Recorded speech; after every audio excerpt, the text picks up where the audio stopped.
প্রিয় ভাইরা, মাগরিবের নামাজের পরপরই হাজার হাজার মানুষ বসে আছেন একমাত্র আল্লাহ পাকের কোরআনের কারীমের মহব্বতে, রসুলের সুন্নাহর ভালোবাসায়।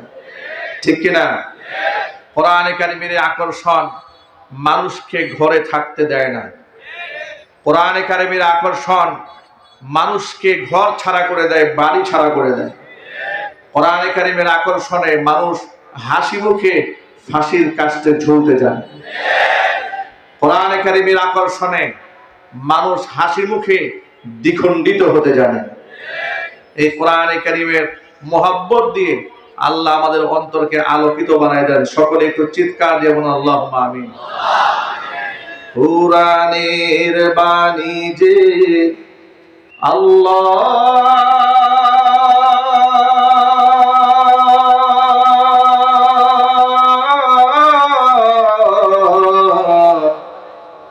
আমাকে করেছে ব্যাকুল, আমাকে করেছে ব্যাকুল। কোরআনের বাণী যে আল্লাহ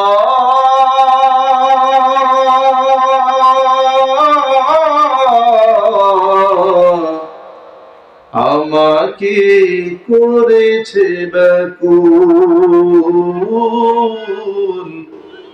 আমাকে করেছে ব্যাকুল। তাই তো এ মন উঠলে উঠে প্রাণ আমার হয় যে আকুল, আমাকে করেছে ব্যাকুল, আমাকে করেছে ব্যাকুল। কোরআনের বাণী যে আল্লাহ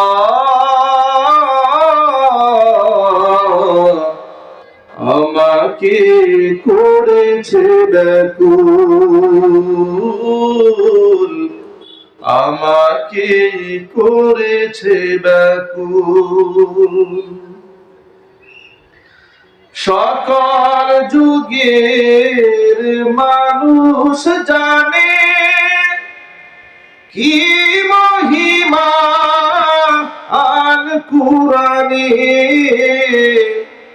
সকল যুগের মানুষ জানে কি মহিমা আল কুরআনে। এমন মধু পেয়ে হে আল্লাহ, এমন মধু পেয়ে হে আল্লাহ, চিনতে কি কেউ করে ভুল, চিনতে কি কেউ করে ভুল। কোরআনের বাণী যে আল্লাহ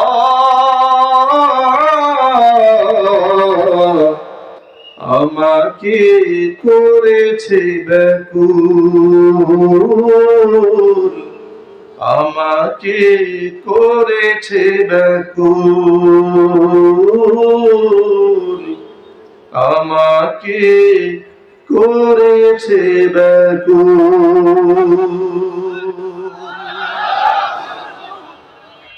কোরআনে কারীমের ব্যাকুলতায় আপনাদেরকে শীতের রাতেও ঘরে থাকতে দেয় না।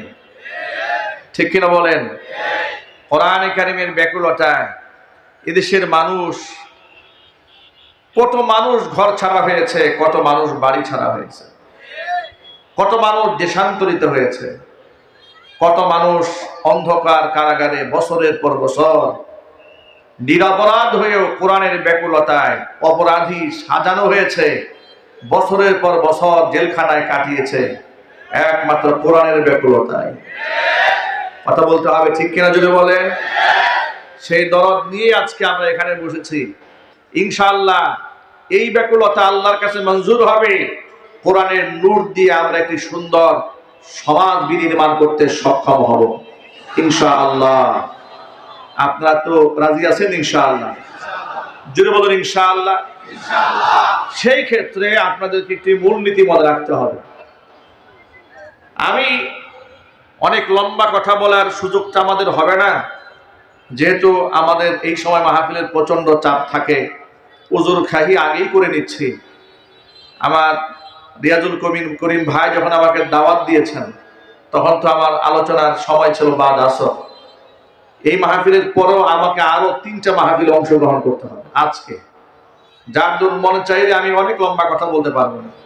আমি মোটা দাগের কিছু কথা, আমি যেহেতু খুব ক্লিয়ার কথা বলতে পছন্দ করি, মোটা দাগের কথাগুলো আমি বিগত জীবনেও বলেছি, আজকে বলবো ইনশাআল্লাহ। সবাই একটু জোরে বলতে হবে ইনশাআল্লাহ। এই অপারেটর ভাই, তোমার ডান পাশে মাইক্রোফোন কাজ করে না?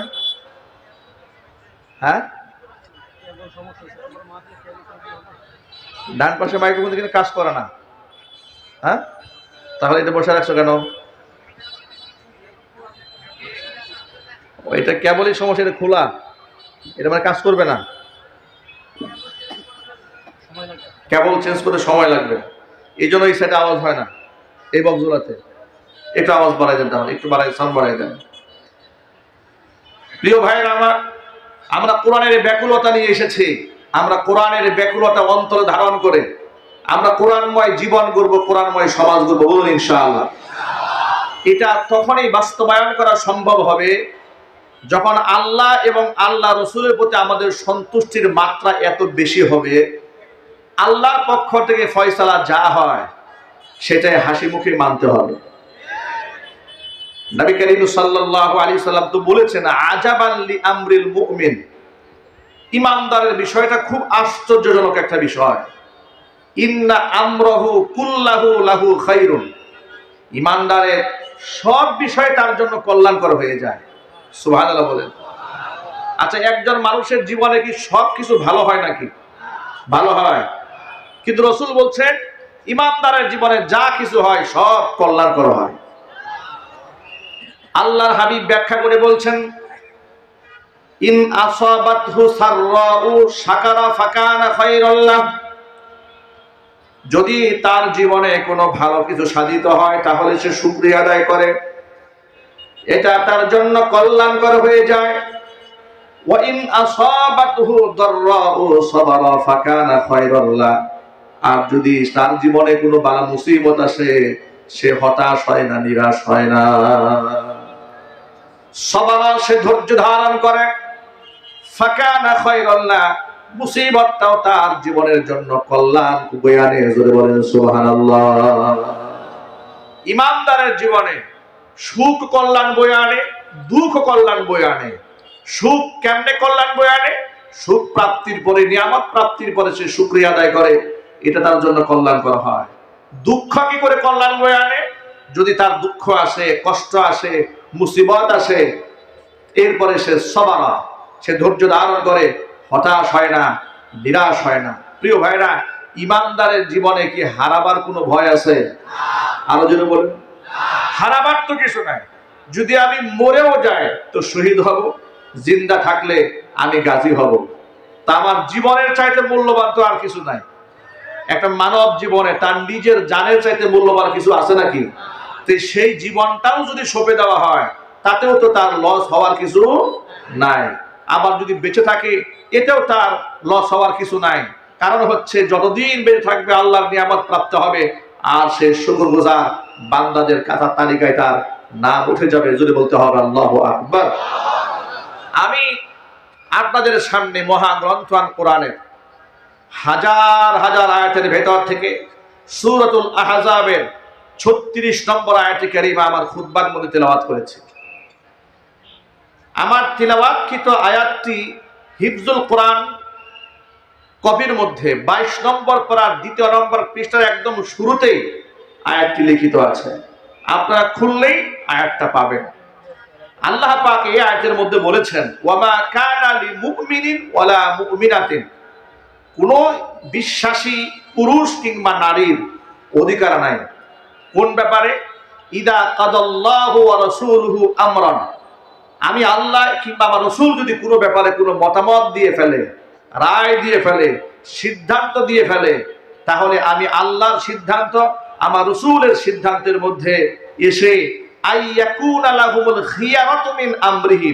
নিজেদের পক্ষ থেকে তারা একটা মতামত ব্যক্ত করবেন, পছন্দ অপছন্দের কথা ব্যক্ত করবেন। সিদ্ধান্ত হয়ে যাওয়ার পরে এমন কোন রাইট, এমন কোন অধিকার, এমন কোন পারমিশন, এমন কোন অনুমোদন কোন ইমানদার বান্দা বান্দির জন্য নাই।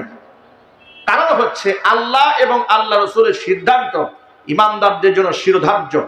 মুমিন জীবনের সবচাইতে ভালো সিদ্ধান্ত আল্লাহর পক্ষ থেকে যেটা আসে, তার চাইতে দামি কোনো সিদ্ধান্ত কি মানুষ নিতে পারবে? একটু জোর আওয়াজে বলতে হবে, নিতে পারবে? না, নিতে পারবে না। একটু উদাহরণস্বরূপ বুঝেন আপনারা, আল্লাহ তাআলা নারীদের জন্য পর্দার বিধান দিয়েছেন। আল্লাহ সুবহানাহু ওয়া তাআলা মদ খাওয়া হারাম করেছেন, জুয়া খেলা হারাম করেছেন। আল্লাহ পাক 5 ওয়াক্ত নামাজ বাধ্যতামূলক করেছেন। আল্লাহ পাক সুদী লেনদেন হারাম করেছেন, সুদ ভিত্তিক অর্থনীতি হারাম করেছেন, যাকাত ভিত্তিক অর্থনীতি চালু করে দিয়েছেন। সুবহানাল্লাহ পড়েন। মানব জীবনে কল্যাণকর যা আছে সব আল্লাহর পক্ষ থেকে আল্লাহই ফয়সালা করে দিয়েছে। বান্দার দায়িত্ব হচ্ছে হাসি মুখে আল্লাহ এবং রাসূলের সিদ্ধান্ত মেনে আমল করা। কোন ব্যক্তি যদি এই ক্ষেত্রে আল্লাহ এবং রাসূলের মতামতকে বাদ দিয়ে মাইয়াসিল্লাহ ওয়া রাসূলা, এই ক্ষেত্রে মাসিয়াত উল্লেখ করা হয়েছে, আল্লাহর মতামত রাসূলের মতামত বাদ দিয়ে কোন ব্যক্তি যদি নিজের মতামতকে প্রাধান্য দিয়ে ভিন্ন রাস্তা গ্রহণ করে, এটা হবে অবাধ্যতা। আল্লাহ এবং রাসূলের অবাধ্যতা করে যদি কোনো ব্যক্তি ভিন্ন পথ অবলম্বন করে, ফাকাদ দাল্লা দালালাম মুবিনা, ব্যক্তি সুস্পষ্ট গোমরা হয়ে যাবে। আমি আপনাদেরকে ছোট্ট করে প্রশ্ন করতে চাই, আপনারা জবাব দেবেন। আমরা কি গোমরা হতে চাই? না। আরো যদি বলুন, আমরা সঠিক পথে পরিচালিত হতে চাই। আল্লাহর হাবিব কোরআন সম্পর্কে বলেছেন, ইন্না হাযাল কুরআনা সাবাবুন, কোরআন এমন একটা রশি, তরফুহু বিআইদিল্লাহি ওয়া তরফুহু বিআইদিকুম, এই রশির এক প্রান্ত আল্লাহর হাতে, আরেক প্রান্ত বান্দা তোমাদের হাতে। লান তাদিল্লু ওয়া লান তাহলিকু বা'দাহু আবাদা, কশিন কালেও তোমরা বিভ্রান্ত হবে না, হক থেকে বিচ্যুত হবে না, তোমরা ধ্বংসপ্রাপ্ত হবে না, যদি কোরআন নামক রশিটাকে মজবুত ভাবে আঁকড়ে ধরে রাখতে পারো। তোমাদের পদস্খলন হবে না, ধ্বংসপ্রাপ্ত হবে না। শর্ত একটা, কোরআনকে অবলম্বন বানিয়ে রাখতে হবে। আল্লাহ পাক যেন কোরআনে কারীমকে অবলম্বন বানিয়ে রাখার তৌফিক দান করেন। জোরে কোন আল্লাহুম্মা আমিন। এই আয়াতটি নাজিল হওয়ার একটা প্রেক্ষাপট আছে, যেটাকে তাফসীরের ভাষায় শানে নুজুল বলা হয়। মানে আয়াত নাজিল হওয়ার প্রেক্ষাপট, কেন আল্লাহ পাক এই আয়াতটা নাজিল করলেন, এর একটা ঘটনা আছে।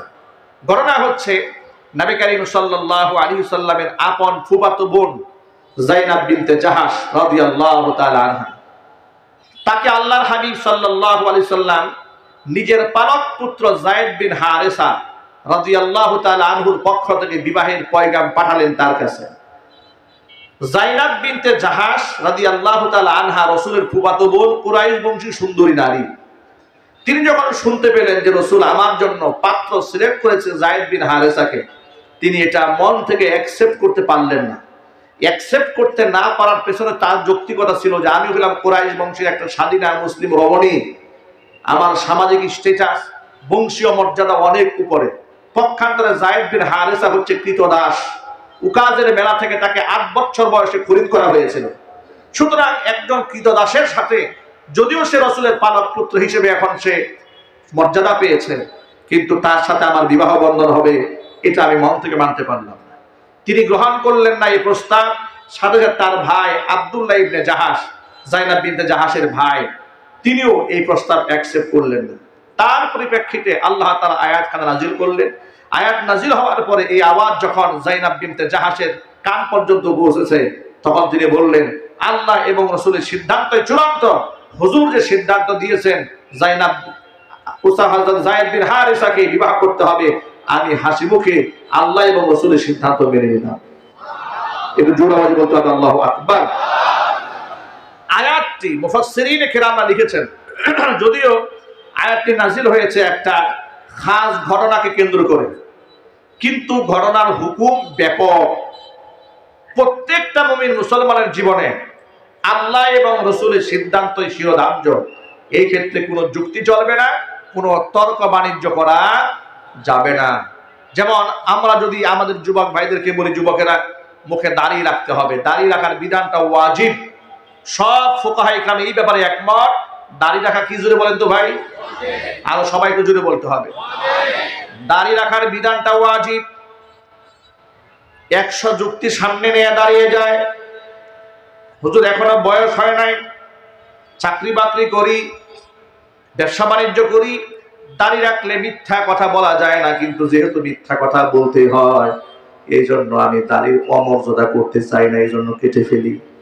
কি বুদ্ধি দেখছেন? উনি দাড়ির অমর্যাদা করবে না, মিথ্যা কথা বলতে হয় তো এই জন্য দাড়ি আগে থেকেই কামায় রাখে। এরকম বুদ্ধি শুনলে শয়তান কিন্তু খুব খুশি হয়, ঠিক কিনা যদি বলেন? দাড়ির ক্ষেত্রে হাজারো যুক্তি দাঁড় করায় দেয়, আবার না রাখার পেছনে গল্প করে বলে, হুজুর দাড়ি এত গুরুত্ব নিয়ে পড়ে আছেন আপনি, গোটা দেশ চলতেছে একদিকে আর আপনি দাড়ি নিয়ে পড়ে আছেন। আমি বলি ভাই, আমি শুধু দাড়ির কথা বলি না, এটা এক্সাম্পল বলেছি। দাড়ি, টুপি, তাসবিহ, জায়নামাজ, সুন্নতের মিসওয়াক থেকে শুরু করে সুন্নতে নববী, বাস্তব জীবনের সকল ক্ষেত্রে আল্লাহর নবীর আদর্শগুলোকে হাসি মুখেই মানতে হবে। কোন বিধানকে তুচ্ছ করা, ব্যঙ্গ করা, খাটো করা, ছোট করে দেখার কোনো সুযোগ নাই। জোরে কোন ঠিক কিনা? আমার মায়েদের জন্য আল্লাহ তাআলা পর্দা করা ফরজ করে দিয়েছেন। নবী করিম সাল্লাল্লাহু আলাইহি সাল্লাম বলেছেন, সালাসাতুন ক্বাদ হারামাল্লাহু আলাইহিমুল জান্নাহ, 3 শ্রেণীর মানুষের জন্য জান্নাত আল্লাহ হারাম করেছেন। 1 নাম্বার হচ্ছে মুদমিনুল খামর, যারা মদ্যপান করে তাদের জন্য আল্লাহর জান্নাত হারাম। 2 নাম্বার হচ্ছে ওয়াল আক্কু, পিতা মাতার অবাধ্য সন্তান যারা, তাদের জন্য আল্লাহর জান্নাত হারাম। 3 নাম্বার ওয়াদাইয়ুসুল্লাযী ইউকিররু ফি আহলিহিল খাবাথ, ওই দাইয়ুস পুরুষ, যে দাইয়ুস পুরুষ তার অধীনস্থ নারীদেরকে অশ্লীল কাজের দেখার পরেও সে প্রতিবাদ জানায় না, অন্যায়ভাবে চলাফেরা করার পরে বাধা সৃষ্টি করে না, এমন পুরুষের জন্য আল্লাহর জান্নাত হারাম। জোরে কর নাউজুবিল্লাহ। এখন যদি পর্দার কথা বলা হয়, যুক্তি দেখায় বলে, হুজুর ধর্মীয় গোঁড়ামিটা একটু বাদ দেন, ধর্মান্ধতা বাদ দিয়ে দেন। দেখুন, আমাদেরকে ধর্মান্ধ বলে বামপন্থীরা। আমি আপনাদের অত্যন্ত বিনয়ের সাথে প্রশ্ন করি, আপনারা বলুন তো, যারা ধর্মীয় জ্ঞান রাখে, ধর্ম পালন করে, মান্য করে, তারা ধর্মান্ধ নাকি যারা জানে না তারা ধর্মান্ধ? ধর্মান্ধতা কাকে বলে? ধর্মের ব্যাপারে অন্ধ, ঠিক কিনা বলেন? যারা ধর্মীয় জ্ঞান রাখে না তারা ধর্মান্ধ হতে পারে। ধর্মীয় জ্ঞানে যারা সমৃদ্ধ, ধর্মের জ্ঞানে যারা আলোকিত, যাদের জীবন ওহীর নির্দেশনায় পরিচালিত, তারা কখনো অন্ধ নয়, তারা আলোকিত মানুষ, ঠিক কিনা বলেন? ধর্মান্ধ তারা যারা ধর্মের কোনো বালাই যাদের জিন্দেগিতে নাই, চুরি, ডাকাতি, মিথ্যা, জেনা, বদমাশি, খুন খারাপি, ধর্ষণ, না জানি অজস্র অপকর্মে যারা গোটা জীবনটাকে ডুবিয়ে রেখেছে, তারাই হচ্ছে আসল ধর্মান্ধ। চোর নিজের চুরি কখনো স্বীকার করে না, অন্যের উপর চাপিয়ে দিতে চায়। এই জন্য ক্ষুধাদ্রোহী এবং ধর্মান্ধরা আলেমদেরকে ধর্মান্ধ বলতে চায়। আমরা যখন ধর্মের ব্যাপারে ইসলামের শরীয়তের কথা জাতির সামনে উপস্থাপন করি, তখন তারা আমাদেরকে উল্টা টিটকারি দিয়া বলে, এরা ধর্মীয় গোঁড়ামির মধ্যে আছে। একবিংশ শতাব্দীতে এসে ধর্মের নামে এত বাড়াবাড়ি চলে না। হিজবুত তাওহীদের মহিলারা রাস্তাঘাটে পত্রিকা বিক্রি করে, এমনকি বর্তমানে তারা অনলাইনে সোশ্যাল মিডিয়াতে খুব সুন্দর করে সেজেগুজে বিভিন্ন পণ্য বিক্রি করে, একেবারে সিনেমার নায়িকাদের স্টাইলে। যদি আপনি বাধা দেন, ওরা আপনাকে বলবে ধর্মীয় গোঁড়ামি ভালো নয়। কথা বুঝতে পেরেছেন? ওরা আপনাকে বলে ফেলবে ধর্মীয় গোঁড়ামি ভালো নয়। আমি আপনাকে এখন হাদিস থেকে প্রমাণ দেব, পর্দার ব্যাপারে আল্লাহর নবীর সিদ্ধান্ত চূড়ান্ত। আল্লাহর নবী, আপনারা একটু বলেন তো, হুজুর কি গোঁড়ামি করেছেন? ইমানি প্রশ্ন, একটু জোরে বলবেন। আল্লাহ রসুল গোলামি করেছেন? আল্লাহ রসুলের চেয়ে ইনসাফ এই পৃথিবীতে আর কেউ করতে পারবে? তিনি তার স্ত্রীদের পর্দার ব্যাপারে কত কঠোরতা আরোপ করেছেন লক্ষ্য করেন। উম্মে সালামা রাদিয়াল্লাহু তাআলা আনহা হাদিসের রাবী, তিনি বর্ণনা করেছেন, আমি এবং রাসূলের আরেকজন স্ত্রী হযরতে মাইমুনা রাদিয়াল্লাহু তাআলা আনহা দাঁড়িয়েছিলাম রাসূলের সামনে। এমন সময় হুজুরের অন্ধ সাহাবী আব্দুল্লাহ ইবনে উম্মে মাকতুম রাদিয়াল্লাহু তাআলা আনহু আমাদের সামনে এলেন। নবীজি আমাদেরকে বলেন, ইহতাজিবা মিনহু, তাদের থেকে পর্দার আড়ালে চলে যাও, কারণ ইতোমধ্যে পর্দার আয়াত নাযিল হয়ে গেছে। আমাদেরকে পর্দার আড়ালে চলে যেতে বাইরে বললেন। উম্মে সালামা বলছেন, আমি রাসূলুল্লাহকে ডেকে বললাম, আলাইসা হুয়া আ'মা লা ইউবসিরুনা ওয়া লা ইয়ারিফুনা, হে রাসূল, তিনি তো অন্ধ ব্যক্তি, তিনি তো আমাদেরকে দেখতেও পারবেন না, আমাদের চিনতেও পারবেন না। নবীজি তখন আমাকে পাল্টা প্রশ্ন করে বলছেন, উম্মে সালামা বলছেন, আফা আমিয়া ওয়ানি আনতুমা আলাস্তুমা তুবসিরানি, আব্দুল্লাহ ইবনে উম্মে মাকতুম জন্মান্ধ, তোমাদের দেখতে পারবে না কথা মেনে নিলাম, তোমরা দুইজনে তো আর অন্ধ নও, তোমরা তো অবশ্যই তাকে দেখতে পারবে। সুতরাং তোমরা অকারণে বিনা কারণে একটা অন্ধ সাহাবীর দিকে তাকাতেও পারবে না। জোরে জোরে বলেন সুবহানাল্লাহ। পর্দার ব্যাপারে এবং পর্দার আমালের ক্ষেত্রে, নারী পুরুষের হিজাব এবং পার্টিশনের ব্যাপারে আল্লাহ নবী আমাদের জন্য আদর্শ, এছাড়া পৃথিবীর আমাদের জন্য আর কেউ আদর্শ হতে পারে না। কথা একটু বলতে হবে তো ভাই, ঠিক কিনা বলেন? অনেকে যুক্তি তর্ক দিয়ে বলে, হুজুর, মালয়েশিয়ার মেয়েরা পরপুরুষের সামনে মুখ খুলে চলে, ইন্দোনেশিয়ার মেয়েরা মুখ খুলে চলে, ইরানের মেয়েরা মুখ খুলে চলে, ইরাকের মেয়েরা মুখ খুলে চলে। আচ্ছা, Malaysia, Indonesia, Iraq, Iran, Lebanon, France, Britain, Canada, Germany কিংবা সৌদি আরব, এগুলা কি আমাদের ধর্মের মডেল? আরো জোরে আওয়াজ দিয়ে বলেন। আমাদের ধর্মের মডেল হচ্ছে কোরআন এবং সুন্নাহ। আমাদের মডেল হচ্ছে বিশ্বনবী মুহাম্মদ রাসূলুল্লাহ সাল্লাল্লাহু আলাইহি ওয়াসাল্লাম। ইতিহাস তো আপনাদের ভুলে যাওয়ার কথা নয়, আপনাদেরকে একটু স্মরণ করিয়ে দিই। এই দেশে ভাস্কর্যের নামে যখন রাস্তা রাস্তা মূর্তি বানানো হচ্ছিল, আলেমরা যখন প্রতিবাদ জানিয়েছিলেন, আমাদের আকাবির যারা, আমাদের বড় যারা, যারা গোটা দেশের ধর্মীয় অঙ্গনে, আধ্যাত্মিক অঙ্গনে, রাজনৈতিক অঙ্গনে যারা প্রভাবশালী, তারা রাষ্ট্রের সরকারকে বুঝিয়েছে, বলেছে, নানাভাবে বোঝাবার চেষ্টা করেছে। 90 থেকে 95% মুসলিম অধ্যুষিত এই দেশে এই শিরকি কালচারটা চালাবেন না। যার নামে আপনারা মূর্তি বানাতে চাচ্ছেন, প্রয়োজনে এতিমখানা বানান, মাদ্রাসা বানান, মসজিদ বানান, তিনি কবরে সওয়াব পাবেন, ঈসালে সওয়াবের ব্যবস্থা হবে। যেখানে সেখানে মূর্তি বানাবেন না। আমি নিজে বুটবাজার কেন্দ্রীয় জামে মসজিদে জুমার খুতবায় নেতৃবৃন্দের সামনে বলেছি যে মূর্তি বানানো জায়েজ নেই, হারাম। ভাস্কর্যের নামে বানান, মূর্তির নামে বানান, এই ভাস্কর্যের পূজা হোক, অর্চনা হোক আর নাই হোক, আপনি যেভাবেই বানান সেভাবেই হারাম। এগুলা বোঝাবার পরে আবার বিনয়ের সাথে বলেছি, মৃত ব্যক্তি রূহের মাগফিরাত কামনা করতে চান তো এতিমখানা করেন, মসজিদ করেন, ইসালে সওয়াবের ব্যবস্থা হবে। তারা আমাদের এই বক্তব্যকে অ্যাকসেপ্ট তো করলই না, উল্টা থানায় গিয়ে পরামর্শ করে মাদানী হুজুর জাতির পিতার বিরুদ্ধে বক্তব্য দিয়েছে। তাকে এই বুটবাজার কেন্দ্রীয় মসজিদে আর জুমার খুতবা দিতে দেওয়া হবে না। ষড়যন্ত্র শুরু হয়ে গেল।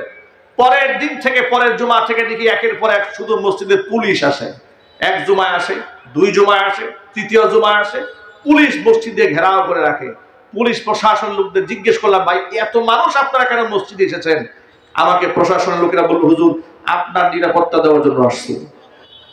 আমাকে নিরাপত্তা দেওয়ার জন্য মসজিদে পুলিশ এসেছে। অন্য দিক থেকে আমি যে বাসায় ভাড়া থাকতাম গাছাতে, আমার বাড়িওয়ালাকে বলে এসেছে আপনার বাসায় মাদানী হুজুর যেন উঠতে না পারে, উঠলে কিন্তু আপনি সহ মামলা খাবেন। কথা বুঝতে পেরেছেন? এর মানে হাইকমান্ড থেকে নির্দেশ দেওয়া হয়েছে আমাকে গাজীপুর থেকে উচ্ছেদ করবে, মসজিদ থেকে তাড়াই দেবে। সর্বশেষ তাকে বললাম যে ভাই এক কাজ করেন, আপনার তো আমাকে নামাজ পড়াতে দিতে চাচ্ছেন না, আমার নামে একাধিক মামলা দিয়ে দিবেন, আমাকে হয়রানি করছেন। একটা কাজ করেন, আমি একটা জুমা পড়িয়ে আমার মসজিদের মিম্বার থেকে এত বছর নামাজ পড়িয়েছি, অন্তত মুসল্লিদের কাছ থেকে বিদায় নিয়ে যায়। আমাকে ডিরেক্ট বলল, না আপনি বিদায় নিতে পারবেন না, বিদায় নিতে গেলে মসজিদে একটা হট্টগোল লাগবে, আপনার ভক্তরা মিছিল নিয়ে দাঁড়ায় যাবে। সুতরাং আপনি বিদায় নিতে পারবেন না, আপনি চুপচাপ চলে যাবেন, একবারের জন্য মসজিদে আসবেন না। যদি আসেন, পরিস্থিতি যদি খারাপ হয়, এজন্য আপনি দায়ী হবেন। আমি সসম্মানে সেখান থেকে চলে গেলাম। 4 বছর পরে জুমার মসজিদে আসলাম। মনে এত ব্যথা সেদিন পেয়েছিলাম যে কোনো অন্যায় করলাম না, অপরাধ করলাম না, চোরের মতো পালিয়ে গেলাম, নিজের কাছে খুব অপরাধী মনে হলো। আর মনে মনে ভাবলাম, এই দিন দিন নয়, দিন আরো আছে। দিন তো আল্লাহর হাতে, এটা আল্লাহ যে কোনো সময় ঘুরাই দিতে পারে। আমাদেরকে আমাদের কর্মসংস্থান থেকে, খেদমতের অঙ্গন থেকে বিদায় নেওয়ার সুযোগ স্বৈরাচারীর আমলে দেওয়া হয় নাই। স্বৈরাচারী 16 বছর দেশে শাসন করেছে, জুলুম করেছে, নির্যাতন করেছে, গুম করেছে, খুন করেছে। 5ই আগস্টে জাতির সামনে সে ভাষণ দিয়ে বিদায় নিয়ে যেতে চেয়েছিল। সেনাবাহিনী বলেছে সময় মাত্র 45 মিনিট। প্রস্তুতি নেবেন না, খুতবা দেবেন না, ভাষণ দেবেন না, গাঁটটি গুসকা গুল করবেন, সিদ্ধান্ত আপনার। স্বৈরাচারী তাকায় দেখে মাত্র আধা ঘন্টার মধ্যে ছাত্র জনতা একেবারে তার সিংহাসন দখল করে বসবে। খানা রেডি, খাবার খাওয়ার সময় নাই, গাঁটটি গুসকা নিয়ে উড়াল দিয়েছে। বিষয়টা এমন দাঁড়িয়েছে, তুমি আলেমদেরকে তার কর্মসংস্থান থেকে বিদায় নেওয়ার সুযোগ দাও নাই, তুমি কেমনে বিদায় নিবা? তোমাকে চোরের মতো গলায় জুতার মালা নিয়ে পালিয়ে যেতে হবে।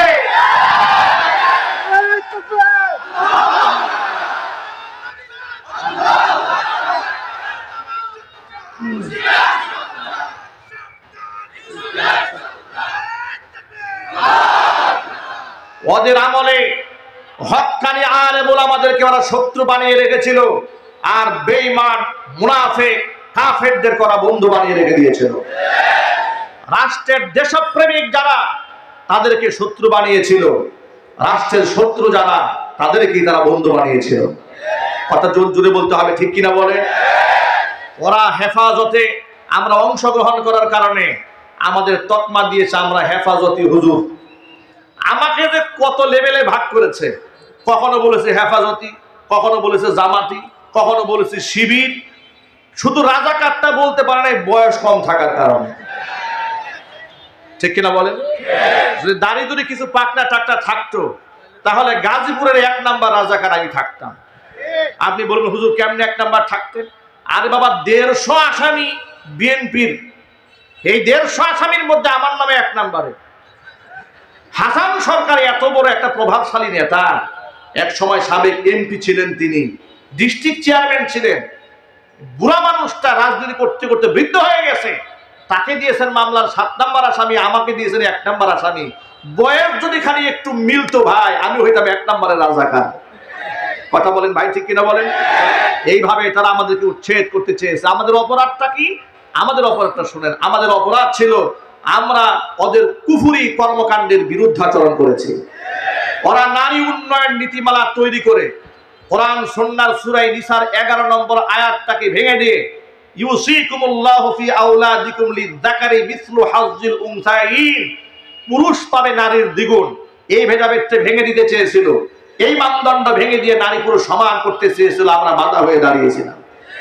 আমি যখন দেখেছিলাম এদেশের অজস্র আলেমদেরকে কোমরের মধ্যে রশি বেঁধে, হাতের মধ্যে হ্যান্ডকাপ পরিয়ে, গরুর রশি দিয়া বেঁধে, ডান্ডা বেরি করিয়ে তাদেরকে আদালত করে বেইজ্জত করা হচ্ছে, তাদের পক্ষে দাঁড়িয়ে বক্তব্য দিয়েছিলাম। আমি এই দেশের শ্রেষ্ঠ সন্তান শহীদ আল্লামা দেলওয়ার হোসেন সাঈদী রহমাতুল্লাহি আলাইহি, যার সাথে আহলে হক উলামায়ে কেরামের মওদুদিবাদ নিয়ে ইখতিলাফ থাকলেও তার দাওয়াত নিয়ে, তার ইসলাম প্রচার নিয়ে, তার খেদমত নিয়ে, তার তাবলীগ নিয়ে জনমনে কোনো প্রশ্ন ছিল না। কথা বলতে হবে, ঠিক কিনা বলেন?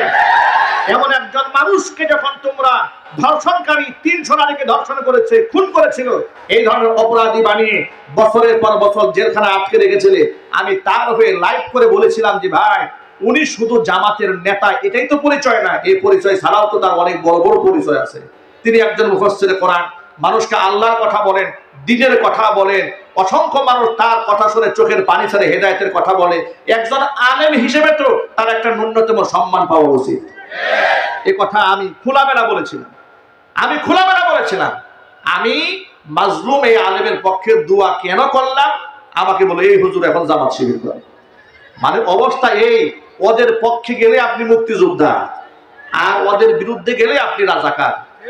এই কাঠ খেলে 16 বছর গোটা দেশটাকে ওরা জাহান্নামের দ্বার প্রান্তে পৌঁছে দিয়েছে।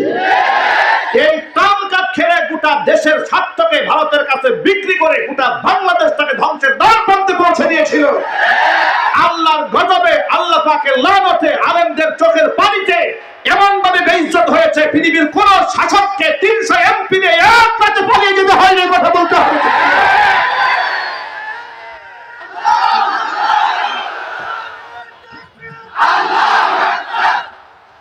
আমি এদের রক্ত চক্ষুকে ভয় করি না।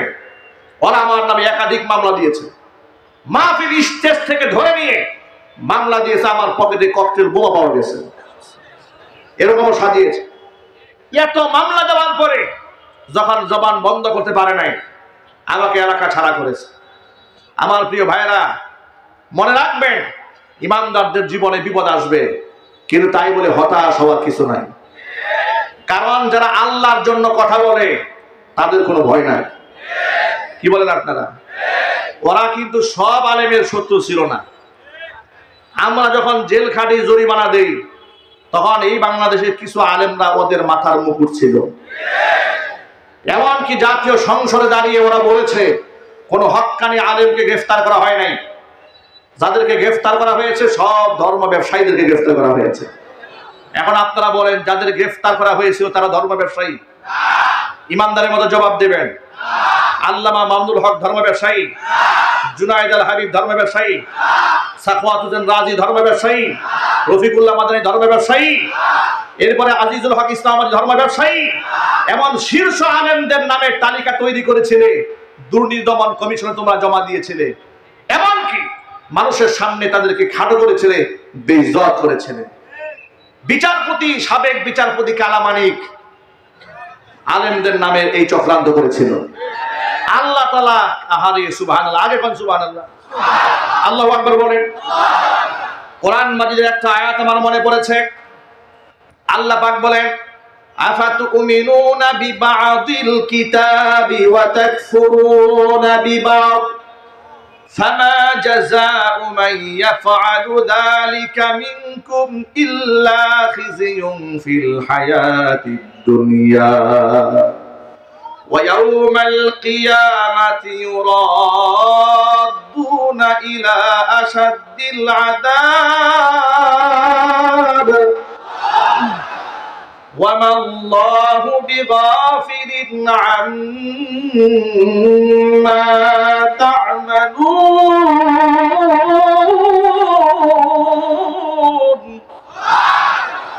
আল্লাহ পাক বলেন, আমার নাজিলকৃত বিধানের কিছু অংশের ঈমান আনবে আর কিছু অংশ করবে অস্বীকার। এই যদি হয় তোমাদের কারো চরিত্র, ফামা জাযাউ মান ইয়াফআলু যালিকা মিনকুম ইল্লা খিযুন ফিল হায়াতিদ দুনিয়া, দুনিয়াতে তাকে লাঞ্ছনা গঞ্জনা, তাকে পোহাতে হবে। ওয়া ইয়াউমাল কিয়ামাতি ইউরাদ্দুনা ইলা আশাদ্দিল আযাব, কিয়ামতের দিন তাকে আরো কঠিন শাস্তির সম্মুখীন করা হবে। তোমাদের কৃতকর্ম সম্পর্কে আমি আল্লাহ উদাসীন নই, গাফিল নই। ঠিক কিনা বলেন? 116 জন আলেমের নামের তালিকা, যেই সাবেক বিচারপতি শামসুদ্দিন চৌধুরী কালামানিক, যার নেতৃত্বে হয়েছিল, আহারে দেশটা স্বাধীন হতে না হতে কালামানিকের যে কি কালা দশা, কলা পাতার মধ্যে শুয়ে আছে। আহারে মনে হচ্ছে ওর চাইতে বড় ইতিম এই দেশে আর কেউ নাই। অথচ দুদিন আগে ওর হুঙ্কারে টেলিভিশনের টক শো ফাটিয়ে ফেলেছে। কথা বলতে হবে তো ভাই, ঠিক কিনা বলে? আলেমদেরকে বেইজ্জত করেছে। প্রত্যেকটা কাজের একটা রিয়াকশন আছে না ভাই? সাইড এফেক্ট আছে না নাই? আলেমদের সাথে বেইজ্জত যে যত বেশি করেছে, জুতার বাড়ি সে তত বেশি খেয়েছে। এখন আপনাদেরকে একটা ব্যাপারে ঐক্যবদ্ধ হতে হবে, সেটা হচ্ছে এই রক্ত দিয়ে, জীবনের ঝুঁকি নিয়ে রাষ্ট্রটা আলহামদুলিল্লাহ আমরা স্বাধীন করেছি, কিন্তু স্বাধীনতা যেন রক্ষা করতে না পারি এই জন্য চক্রান্ত কিন্তু থেমে নাই। ঠিক না ভাই? চক্রান্ত থেমে নাই। এই স্বাধীনতাকে ধরে রাখতে হবে। আর যারা আমার ভাইদেরকে গুম করেছে, খুন করেছে, মিথ্যা মামলা দিয়ে বছরের পর বছর আটকায় রেখেছে, আয়না ঘরের মধ্যে রেখে পাশবিক নির্যাতন চালিয়েছে, এদের প্রত্যেকটাকে আইনের আওতায় এনে এমন দৃষ্টান্ত স্থাপন করতে হবে যাতে আগামী 100 বছর পর কিয়ামত পর্যন্ত অন্তর্বর্তী শাহজালাল ইয়ামানির এই পুণ্যভূমিতে আর দ্বিতীয় কোনো শেখ হাসিনার জন্ম না হয়। আপনারা কি ঐক্যবদ্ধ হয়ে সংগ্রাম করতে রাজি আছেন? কারণ আমরা দুহাত দেখতে যাচ্ছি।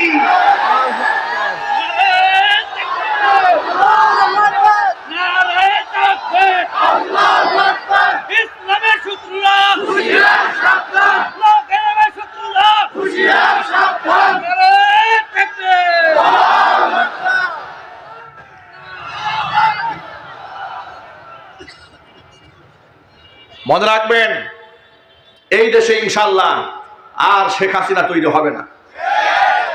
উবাইদুল কাদেরের মতো মানুষ এই দেশে আর জন্ম দিতে আমরা দেব না ইনশাল্লাহ। আমরা কোন নরেন্দ্র মোদীর নাতিপুতির সাথে আমরা আপোষ করব না। অন্তর্বর্তীকালীন সরকারকে বলছি, আপনাদের নমনীয় আচরণে আমরা ব্যথিত, আমরা দুঃখ ভারাক্রান্ত, আমরা ক্ষুব্ধ। আলেমদেরকে ডান্ডা বেরি পরিয়ে আদালতে তোলা হয়েছে, আর গণহত্যাকারীরা নাকি জামাইয়ের মতো হাসতে হাসতে প্রিজন ভ্যান থেকে নামে।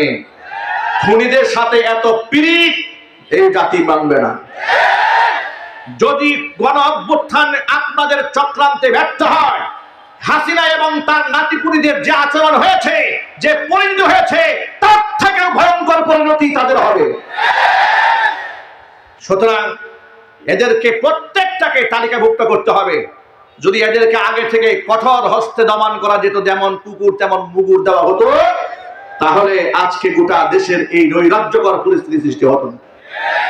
আজকে কেন সচিবালয়ের মতো এমন একটা কেয়ার ইউনিট, এমন একটি সুরক্ষিত জায়গার মধ্যে আগুন লাগে? গোটা রাষ্ট্রের কলিজা যেটা, মগজ যেটা, দেমাগ যেটা, হার্ট যেটা, ফুসফুস যেটা, তার মধ্যে আগুন লাগিয়ে দিল। আপনারা ছিলেন কোথায়? নিরাপত্তা কর্মীরা কোথায় ছিল? আপনারা 2 দিন 3 দিন সময় নিয়েছেন।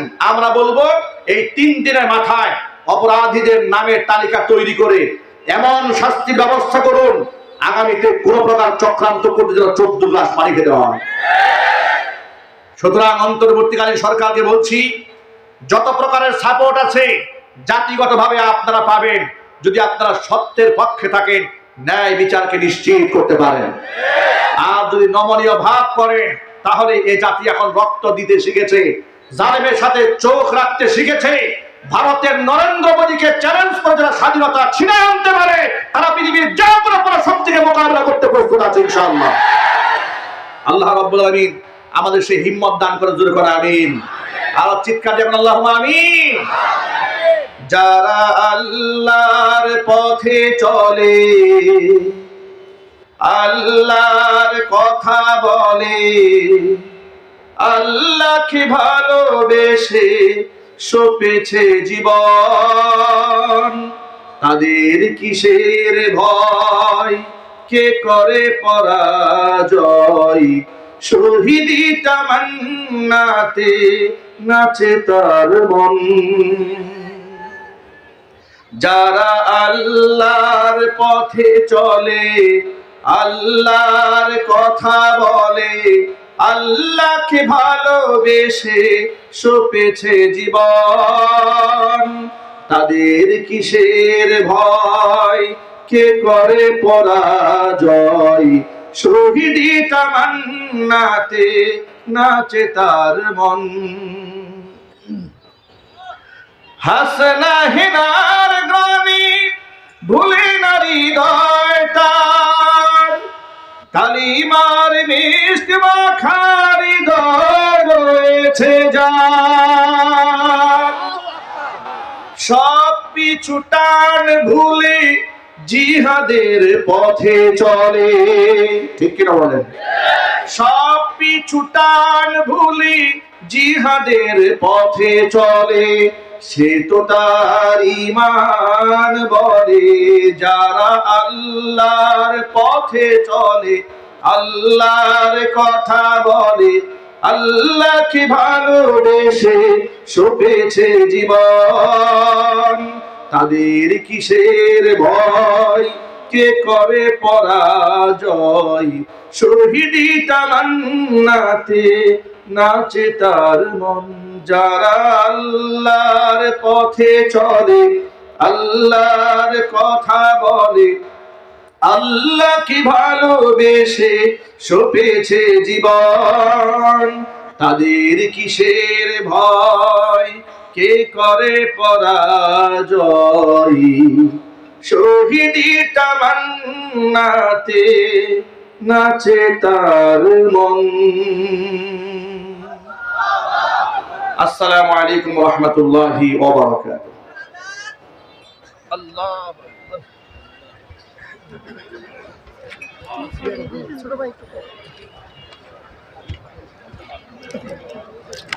আলহামদুলিল্লাহ।